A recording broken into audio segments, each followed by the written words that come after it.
చిన్నప్పట్లో బాగా అందరికీ హెల్ప్ చేసినది, మంచి బుద్ధిని. ఇప్పుడు కూడా ధనలక్ష్మిపై సేరి ఇప్పుడు బాగా జనాలకి హెల్ప్ చేస్తూ ఉంది. డబ్బు అంతా బాగా హెల్ప్ చేస్తుంది, చాలా జనానికి ఫైనాన్స్లో హెల్ప్ చేస్తూ ఉంది.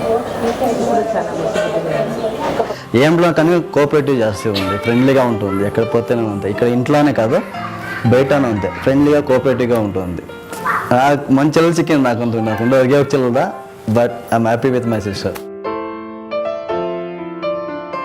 ఫైనాన్షియల్లీ ఫుల్ సపోర్ట్ చేసింది, లేదంటే పెళ్ళి బాగా జరిగింది. ఇందాకనే హ్యాపీగా ఉన్నాం, ఫుల్ సపోర్టింగ్ ఇస్తాను, లేదంటే. Very cool, very emotional, sensitive. Any time you need and help, she is there.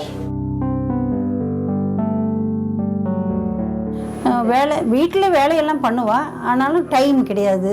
காலையில் 8:30 வீட்டை விட்டு போனதுனால அவளுக்கு டைம் இல்லை.